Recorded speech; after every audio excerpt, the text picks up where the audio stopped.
Kakati ndize nokwogera ku mugole bwe tulina ku social media wano. Era njala mugamba congratulations Rama Jasi jangu otwala obubaka wange. Congratulations Rama. Kakati no Rama fenga abafumbo tubaniriza. I love seeing people nga beyagala. I love seeing people making it official and celebrating, appreciating parents abakuliza abakyala baabwe in a cultural manner. Tukwaniriza naye mu success yo mwajiddemu obunafu bukati bwa mirundi egiwera bwoba tonabulaba. Ekisooka wamenye etteeka ly'abakibanda oba aly'abawakuzi b'entalo. I don't know baka wange bugenda butwala okyayinza obulaba n'onvuma, but don't cross the line still. Naye kambu kugambe regardless. Wamenye etteeka ly'abakibanda oba abawakuzi b'entalo. Abalwanyi tebatera kwoleka famire zaabwe eri bantu. Kulw'ensonga babeera n'okutya nti mu nsi yonna abantu abasinga tukimanyi nti omuntu yenna obunafu bwe obusembayo famire ye, okuli omukyala, abaana n'abazadde. Mu bufumbo bwo buno insha Allah ogenda kutuuka ofunemu abaana, tusaba Mungu akkirize. Naye omukyala kati ali official, abantu bamutegedde. Era kati omuntu akimanyi nti Rama ayinayo omuntu gwayagala.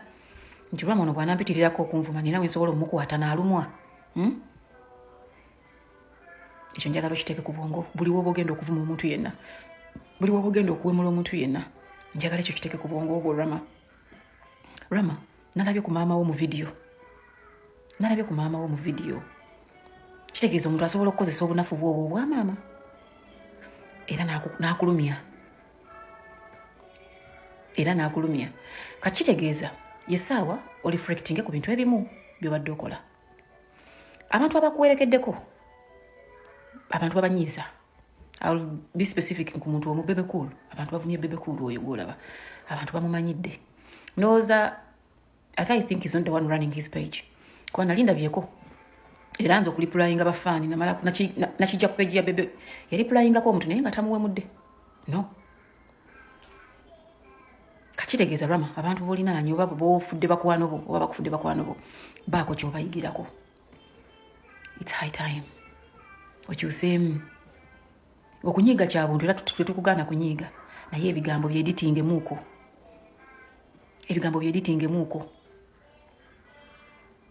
Kuba kati mu bantu abo abangi bogenda bozza okolako entalo oba bozza owanyisiganya nabo nga bakukyokozza n'owanyisiganya nabo, mujja kuba mwagenda okukukyokoza nga ali kagenderere ayagala kukulumya ekisembayo.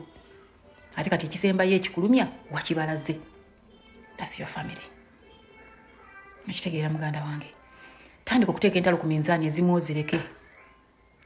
Tandika okuwakananga n'abantu politically oba mu madiini mugaana okukkiriziganya but in a clean manner. Nga temuliimu bigambo binene, temuliimu tumanyira, temuliimu lya kino, temuliimu. Era kati naawe entalo zogenda okulwana tandika okuleka famire z'abantu ebbali. Olumba oyo gwoba olumbye gwolinako ensonga olema okuyingizaamu famire. Kubanga bwe nkugambye goyinza okuba nga musajja watu bonyiiga oyogera bwogezi bigambo n'ovuma n'oyogenda mu famire n'okirekawo, omulala ajja kukitwala ku lujja we wazimba. Rama ogenda okuva gy'otambulidde ng'omusajja okugiriba dduniya oddeyo eka nga birala. Yensonga lwaki nagambye nti nno mu kusanyukaako olina amateeka ge wamenyeddemu ag'abalwanyi oba ag'abawakuzi b'entalo. Bakibanda abasinga tebalaga famire zaabwe, kizibu nnyo. Kulw'ensonga baba bamanyi nti balina emiswiba egimala. Ate baba bakimanyi nti nabo ng'abantu wadde bakibanda balina emitima emigumu. Omuntu waba akukwata ewaluma okunafu yakwata famire gyayingiramu. That's why nti olaba nti ne mu real life the cartels, abantu abannantalo basentalo abasinga tebalaga famire zaabwe simply because they want to be protected. Babeere safe okuva eri abo ababalinako obuzibu nabo be balinako obuzibu. Nina video zendabyeko wano nga zisaturating nga kale tezibadde nnyingi but it caught my attention nga omuntu addira obuwanguzi bwe, kubanga nzi kino kiyita buwanguzi si kintu kiremye n'abantu abakulu abakusinga emyaka okukola. Mbuyita buwanguzi okuyita obuyisa abantu be wayise ne bajja kubanga eriye yali akoze omukolo nga gwa birthday n'abasatu n'atabaweza okitegeera.